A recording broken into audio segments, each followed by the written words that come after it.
اعوذ باللہ من الشیطان الرجیم بسم اللہ الرحمن الرحیم۔ ناظرین اکرام و سامعین محترم، مومنین و مومنات،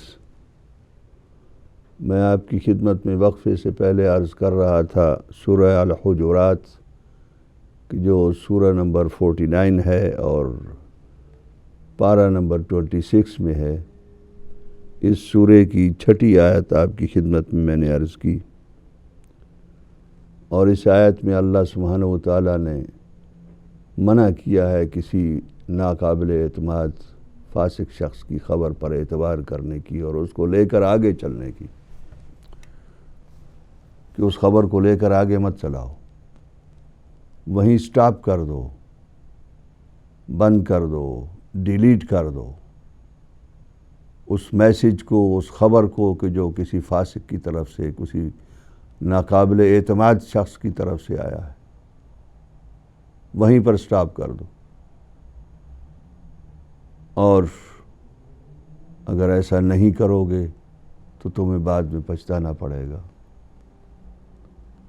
وَاعْلَمُوا آیت نمبر 7 ہے، بسم اللہ الرحمن الرحیم۔ وَاعْلَمُوا أَنَّ فِيكُمْ رَسُولَ اللَّهِ، یاد رکھو رسول تمہارے اندر موجود ہیں، رسول اللہ صلی اللہ علیہ وآلہ وسلم، فیکم تمہارے اندر ہیں، لو یطیعکم فی کثیر من الامر لعنتم، اس سے پہلے کہ میں اس آیت کی طرف جاؤں، میں اس سے یعنی وہ جو پہلی آیت ہے اس کے اندر ایک بات عرض کرنا چاہ رہا تھا، شاید ذرا مشکل ہو لیکن ایک علمی سی بات ہے، اور جو لوگ پڑھے لکھے لوگ اس نشست کے اندر تشریف فرما ہوتے ہیں ان کی خدمت کے لیے، علماء علم اصول نے اس آیت سے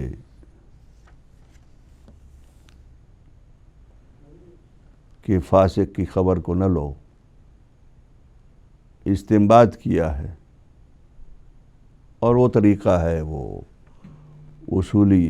علماء کا اور اصولی طریقے کا۔ علم اصول الفقہ میں ایک مفہوم الشرط ہوتا ہے کہ یہ ہے کہ اگر فاسق ہے تو اس کی خبر مت لو، لیکن اگر عادل ہے اس شرط کے ساتھ، اگر ثقہ ہے، اگر قابل اعتماد ہے تو اس کی خبر کو لے لو۔ اس کا مطلب یہ ہے، اس آیت کا مفہوم یہ ہے، ہر لفظ کا اور ہر جملے کا ایک معانی ہوتے ہیں اور ایک اس کا مفہوم ہوتا ہے کہ جس پر وہ دلالت کرتا ہے۔ یہاں پر یہی چیز کا استنباط ہوا ہے، اور علماء نے خبر واحد کے جو ایک ثقہ اور عادل شخص کی طرف سے ہو اس کو قبول کرنے کا جو ہے وہ نظریہ قائم کیا ہے۔ کچھ بہر طور ان کے اندر مباحثہ ہے، وہ اس وقت عرض کرنے کا موقع نہیں ہے، لیکن یہ اس موقع پر میں یہ آپ کی خدمت میں عرض کر دوں کہ ایک عادل اور ثقہ آدمی اگر خبر دے رہا ہو تو اس کی خبر کو لے لیا جائے، اور فاسق خبر دے رہا ہے تو اس کی خبر کو نہ لیا جائے۔ اگلی آیت میں عرض کر رہا تھا کہ تم جان لو کہ تمہارے اندر رسول اکرم موجود ہیں، اور لو یطیعکم فی کثیر من الامر، اگر یہ نبی تمہارے اندر تمہاری اکثر باتوں کی اطاعت کرنا شروع کر دے، لو یطیعکم اگر تمہاری اطاعت کر لے فی کثیر من الامر، بہت سے معاملات میں، لعنتم، تو خود تمہیں تکلیف ہوگی، تمہیں مشقت ہوگی، تمہیں محنت کرنا پڑے گی، تمہارے لیے مشکل ہوگا۔ یہ بات اللہ سبحانہ وتعالیٰ پھر سمجھا رہے ہیں۔ یاد رکھو، ایک تو کبھی بھی نہ سوچنا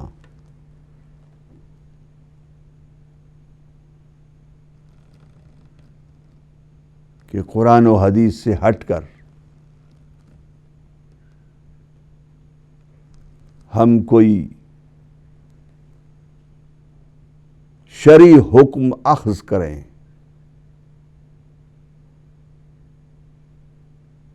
یہاں پر نبی اکرم صلی اللہ علیہ وآلہ وسلم کے یہ لوگوں کا خیال تھا کہ ہماری بات مان لیں، ہم اکٹھے مل کر کوئی بات سوچتے ہیں تو بات کو مان لینا چاہیے۔ وہ نبی کی جو وحی کا پابند ہو، اس نبی کی طرف سے، اور اللہ سبحانہ وتعالی ان لوگوں کو سمجھا رہے ہیں کہ یاد رکھو، تم یہ جب سوچتے ہو اور آج جو سوچ رہے ہو، کل اگر قیامت تک کوئی شخص یہ سوچے گا کہ کامن سینس کو ایک دلیل بنا لیا جائے شریعت کے لیے، نہیں، جب تک کہ کسی معصوم کی تائید نہ ہو،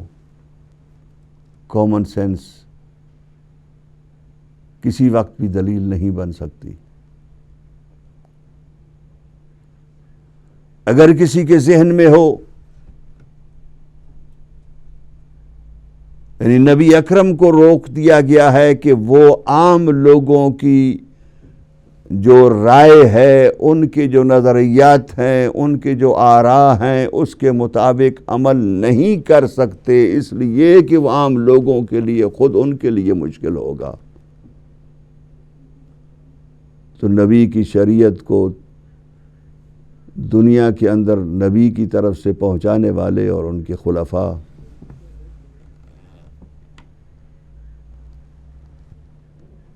ائمہ ہدی علیہم الصلاۃ والسلام، اور پھر ائمہ ہدی کے غیر معصوم نمائندے جو محنت کرتے ہیں اور بہت ہی اجتہاد کرتے ہیں اور وہ مشقتیں برداشت کرتے ہیں، وہ کیسے ایک عام آدمی کی بات کو تسلیم کر سکتے ہیں؟ عام آدمیوں کا یہ سوچ ہے۔ بات ذہن میں آئی ہے تو میں اس کو واضح کرتا چلوں۔ عام آدمی کی یہ سوچ ہے کہ عید ایک دن کرنا چاہیے، چاند کو کیوں نہیں مراجع ایک بناتے، اور مراجع اپنی نظریے کی بنیاد پر ایک نہیں بناتے، اس لیے کہ ہر ایک کی اپنی تحقیق ہے، اور اس میں اگر کہیں بھی ان عام آدمیوں کی رائے کو مان لیا جائے تو مشقت اور وہ جو تکلیف ہوگی، اس کی وجہ سے وہ تکلیف خود ان عام آدمیوں کو ہونے والی ہے، کہ ان کا جو نقصان ہوگا دین اور شریعت پر اعتبار اور اعتماد کا اور یقین کا اور ایمان کا۔ مختلف ہیں فتاویٰ، اس لیے جو ہے وہ مشکل ہے اور مشکل کو برداشت کرنا پڑے گا۔ یعنی یہ مشکل برداشت کرنی پڑے گی، اس مشکل سے یہ آسان ہے کہ جو سوچتے ہیں آپ کہ وہ مشکل ہے، جو کہ اگر ہم ایک دن نہیں کریں گے تو اس وقت کو مشکلات پیدا ہو جائیں گی، لوگوں کے ذہنوں کے اندر کچھ خطرات پیدا ہو جائیں گے، اس سے یہ مشکل زیادہ آسان ہے کہ اس کو برداشت کیا جائے۔ نبی اکرم سے ارشاد فرمایا جا رہا ہے کہ اگر تمہاری رائے کو اور تمہارے معاملات کو، بہت سے جو تمہاری چیزیں ہیں، تمہارے امور ہیں، اس کے مطابق تمہاری اطاعت کریں نبی، تو لعنتم تمہارے لیے بڑا سخت ہوگا، تمہارے لیے بڑا مشکل ہوگا۔ یاد رکھو کسی وقت بھی شریعت کو، شرعی حاکم کو اور شرعی طور پر جو ذمہ دار ہیں ان کو اپنے پیچھے چلانے کی کوشش نہ کرنا۔ یہ قرآن کا میسج ہے، قرآن کا پیغام ہے۔ قرآن مجید میں اللہ سبحانہ وتعالیٰ نے بہت ہی زیادہ بہتر طریقے سے، میں یہ عرض کیا کرتا ہوں ہمیشہ، چھوڑ دیجئے ساری کتابیں پڑھنا اور ساری تفسیریں پڑھنا، صرف قرآن کو معانی کے ساتھ سمجھنے کی کوشش کیجئے، آپ کے دل کے اندر وہ نور پیدا ہوگا کہ جو اس سے پہلے کبھی کسی دوسری چیز سے پیدا نہیں ہوا۔ یہ ساری کتابیں کا مطالعہ، وہ لیکچرز، وہ دوسری چیزیں جتنی بھی ہیں، وہ ساری کی ساری جتنا بھی پڑھتے رہیں گے اس سے وہ نور شاید حاصل نہ ہو کہ جو قرآن مجید کی چند آیات پڑھنے سے نور انسان کے دل کے اندر حاصل ہوتا ہے۔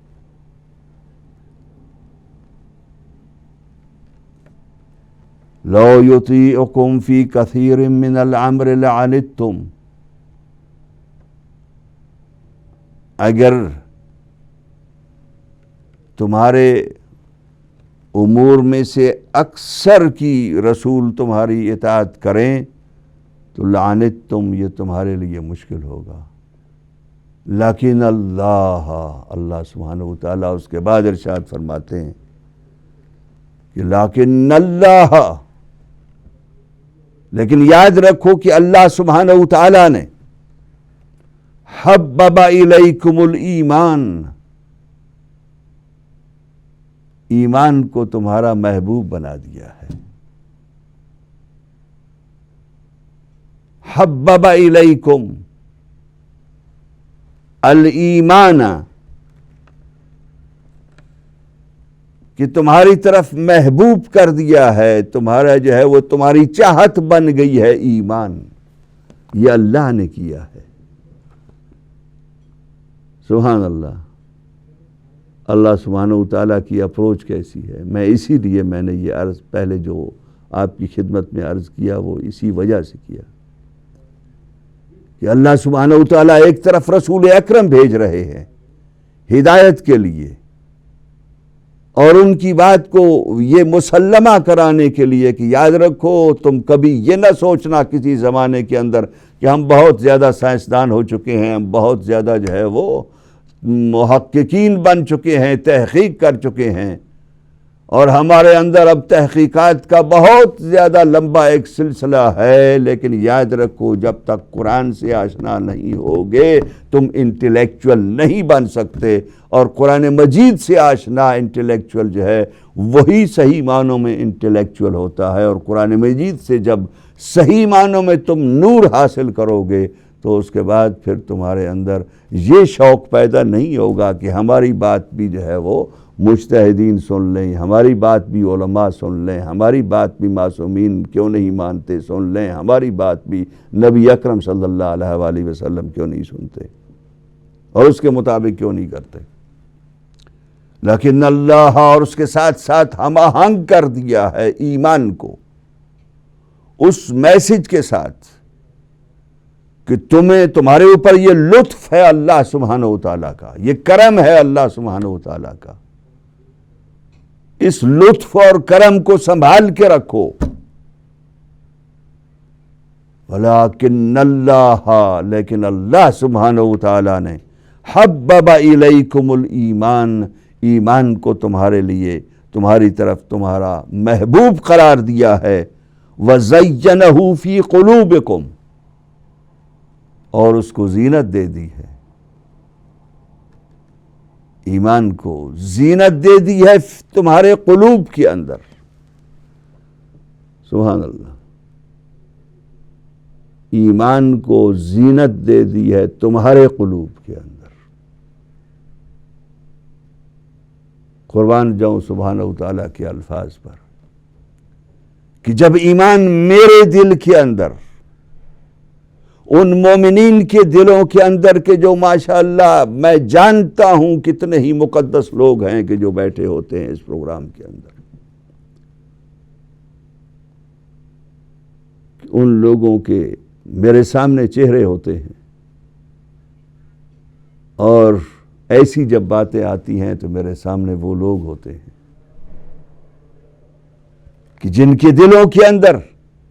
ایمان کو ڈالا ہے،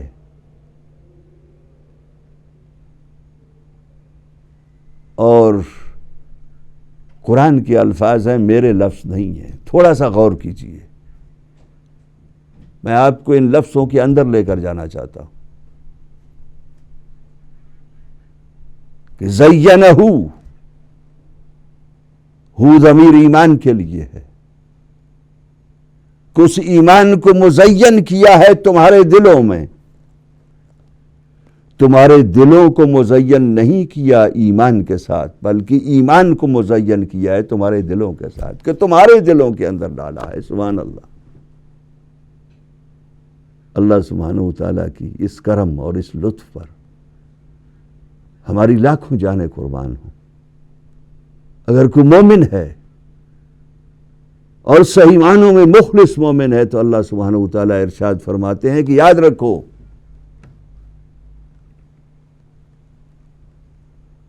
ایمان نے تمہارے دل کو مزین نہیں کیا، بلکہ تمہارے دل نے ایمان کو مزین کیا ہے۔ وہ شخص کے جو مخلص ہے دین کے ساتھ، جو صحیح معنوں میں، یعنی کتنی باتیں پہلے جو ہے وہ کرنے کے بعد کہ اللہ اور اللہ کے رسول سے آگے مت پڑھو اس لیے کہ تقویٰ اس میں نہیں ہے، وہ ساری چیزیں عمومی باتیں ہیں اور سب چیزیں اس کے اندر شامل ہیں۔ اس کے بعد یہ لطف و کرم کا مظاہرہ کہ زینہ، اس ایمان کو اللہ سبحانہ وتعالیٰ نے زینت دے دی ہے فی قلوبکم، تمہارے دلوں کے اندر، کہ اس نے ٹھہرا دیا ہے اب یہ تمہارے دلوں کے اندر۔ ایک تو بات اس نے یہ کی ہے، وَكَرَّهَ إِلَيْكُمُ الْكُفْرَ، اور کفر کو جو ہے وہ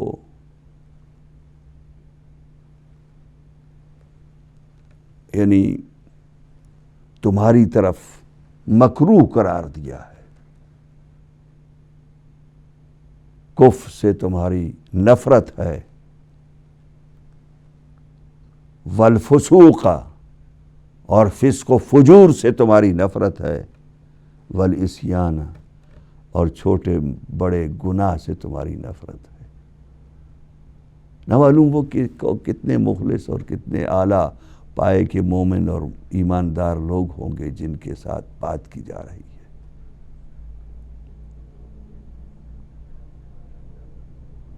کیوں نہ ہم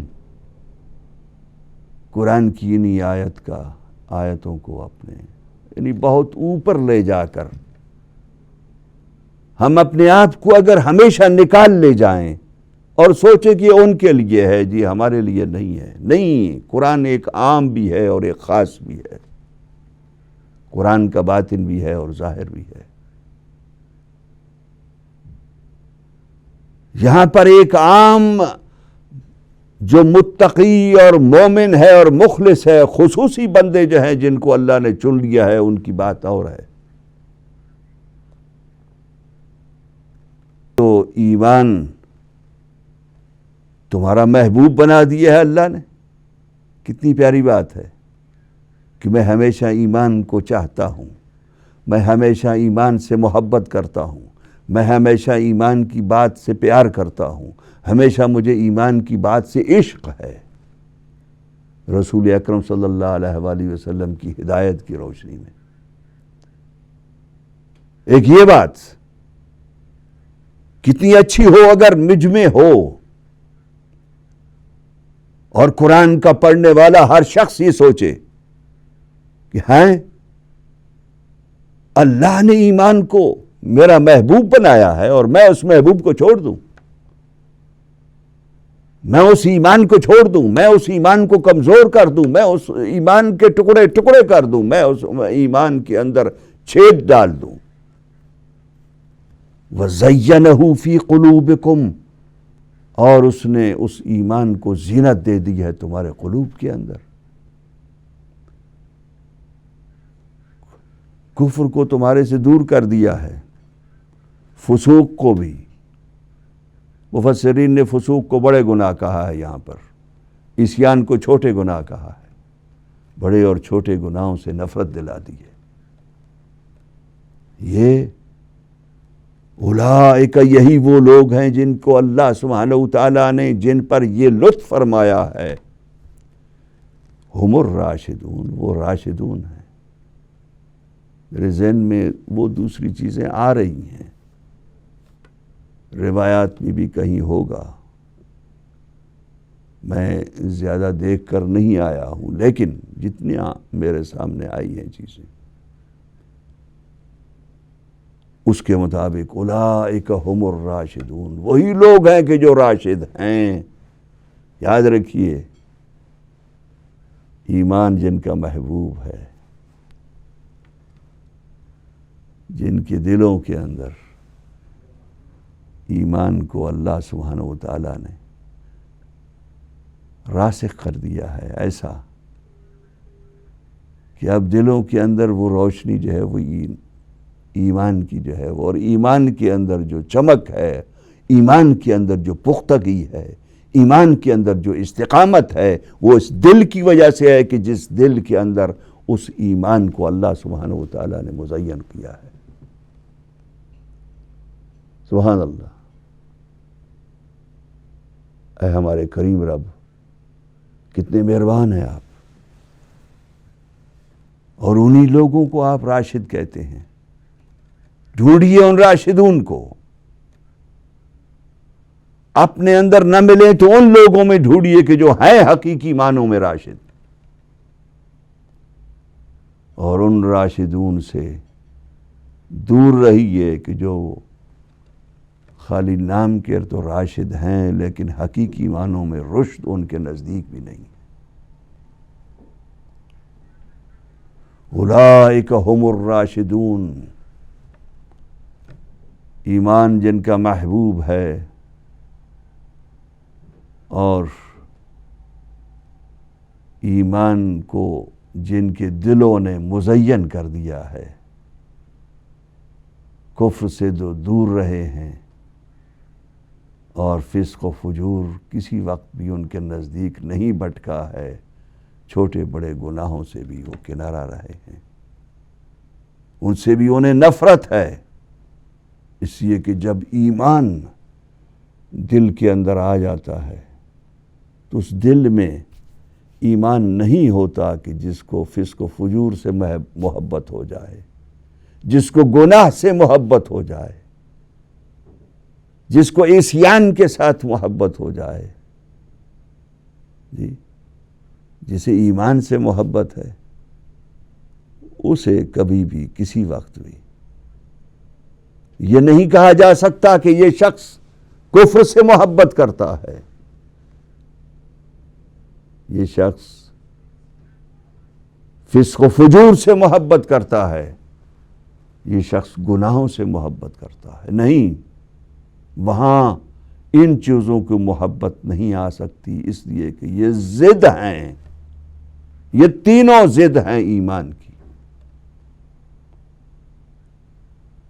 یہ تینوں چیزیں ایمان کی ضد کے طور پر کسی وقت بھی ایمان کے ساتھ اس دل کے اندر جمع نہیں ہو سکتی کہ جس دل کے اندر ایمان کے ساتھ محبت ہو جائے۔ اللہ سبحانہ وتعالی ہمیں ایمان کے ساتھ محبت کرنے کی توفیق عطا فرمائے۔ اللہ سبحانہ وتعالی ہمیں کفر و فسق و فجور اور عصیان سے نفرت کرنے کی توفیق عطا فرمائے۔ اور اللہ سبحانہ وتعالی نے اگر ہمیں ان لوگوں میں بنایا ہے کہ جن کے دلوں کے اندر ایمان کو مزین فرمایا ہے، تو ہمیں اس کو محفوظ رکھنے کی توفیق عطا فرمائے۔ اگر ہم ان لوگوں میں نہیں ہیں تو اللہ ہم پر بھی کرم فرما دے۔ اے اللہ ان مومنین و مومنات پر بھی کرم فرما کہ ان کے دلوں کے اندر بھی ایمان کو اس طریقے سے مزین فرما کہ یہ عصیان اور فسوق سے نفرت ہو جائے۔ ربنا تقبل منا انک انت السمیع العلیم۔